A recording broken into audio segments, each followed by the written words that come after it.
Halo Sobat Drakor Lovers, ketemu lagi dengan Mimin di Ketut Drama. Jangan lupa like, share, dan subscribe ya. Jung Barum syok karena telah membunuh Wong Hyung-chul dan langsung pulang ke rumahnya. Jung Barum masih belum mempercayai bahwa dirinya telah membunuh orang. Barum berhalusinasi dan melihat Sun Yohan. Sun Yohan berusaha memprovokasinya bahwa membunuh orang terasa menyenangkan. Dan Jung Barum pun berusaha untuk menyangkalnya. Jung Barum lalu menyerahkan diri ke polisi bahwa dia telah membunuh Woo Hyung-chul. Polisi kemudian segera ke lokasi yang ditunjuk oleh Jung Barum.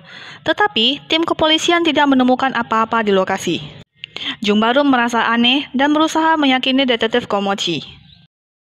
Beberapa saat kemudian, polisi menemukan posisi Woo Hyung-chul yang sedang menaiki sebuah kapal dan sepertinya menuju ke Filipina. Lalu, keesokan harinya, Jung Barum pergi ke lokasi di mana dia membunuh Woo Hyung-chul.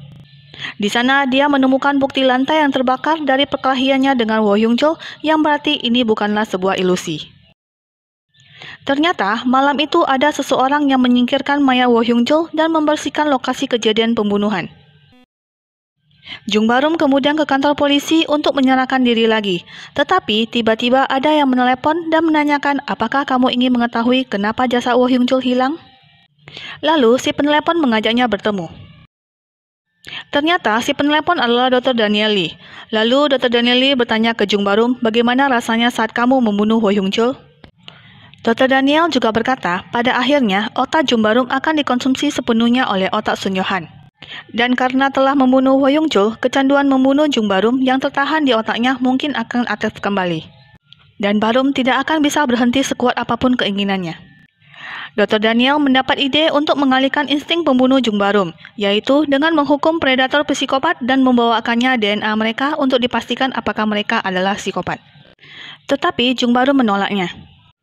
Dr. Daniel Lee memperingatkan Jung Barum agar sebaiknya menuruti ucapannya sebelum kamu akan membunuh keluarga dan orang-orang yang kamu sayangi lebih dahulu.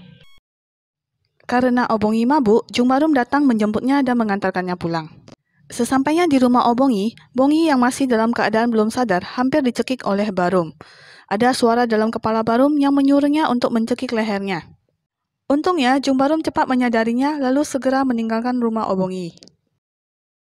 Setelah Jung Barum pergi, Bongi bangun dan menemukan ponsel Barum yang ketinggalan. Lalu Obongi mengejar Jung Barum, tetapi di tengah jalan dia bertemu Kanduk Sok yang membisikkan sesuatu ke Bongi. Choi Hong-ju yang kebetulan melihatnya segera menghampiri Obongi. Dari kejauhan, Jung Barum juga melihat kejadian tersebut. Teringat kata Dr. Daniel Lee untuk membawakannya DNA predator. Barum pun mengambil ludah yang dibuang oleh Kanduk Sok. Jung Barum juga membawa DNA orang lain untuk menguji apakah Dr. Daniel Lee benar-benar bisa mendeteksi gen psikopat. Dan ternyata Dr. Daniel Lee benar-benar menunjuk sikat gigi yang ada DNA Kanduk Sok. Lalu, Jung Barum pergi melihat berkas kejahatan Kanduk Sok. Terlihat Obongi yang masih kecil dengan wajah penuh luka. Malam itu, Obongi kecil pergi membeli magioli neneknya. Kemudian di perjalanan pulang, hujan turun dengan lebat. Di jembatan terikat seekor anak anjing. Lalu Bongi kecil berusaha untuk melepas ikatan anjing itu. Tiba-tiba dia ditangkap oleh Kanduk Sok dan dilecehkan. Dan detektif Komochi lah yang menyelamatkan Obongi kecil. Lalu, pengadilan menjatuhkan hukuman kepada Kanduk Sok 10 tahun penjara dan 10 tahun untuk masa percobaan.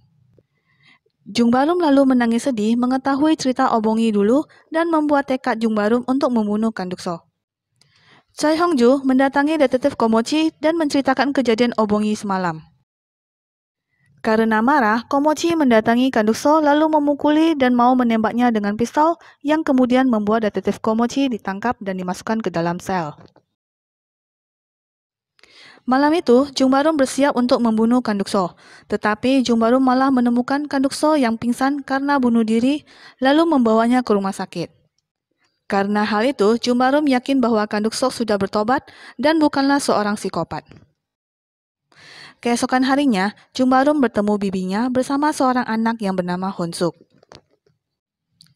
Karena Honsuk ingin melihat kucing, Jung Barum membawanya ke rumahnya. Barum yang mulai dipengaruhi oleh otak jahatnya Sun Yohan mulai merasa Honsuk berisik dan menyebalkan. Di tempat lain, di tengah hujan deras, Obongi keluar untuk membeli sebilah pisau yang dipersiapkan untuk melawan Kanduk Sok. Dari kejauhan, Kanduk Sok mengawasinya. Ternyata target Kandokso bukanlah Obongi, melainkan Yuna, gadis kecil yang ibunya suka mabuk-mabukan. Obongi berusaha mencari Yuna yang telah diculik oleh Kandokso. Akhirnya, Bongi menemukan Yuna dan berusaha untuk melawan Kandokso. Tetapi Bongi malah dipukuli babal belur oleh Kandokso. Detektif Komochi segera mencari Obongi. Karena mengelak mobil lain, mobil Detektif Ko menabrak sesuatu. Lalu pada saat Detektif Komochi keluar dari mobilnya, dia dipukuli sampai pingsan oleh orang tidak dikenal. Lalu guys, siapa yang dibunuh oleh Jung Barum ya?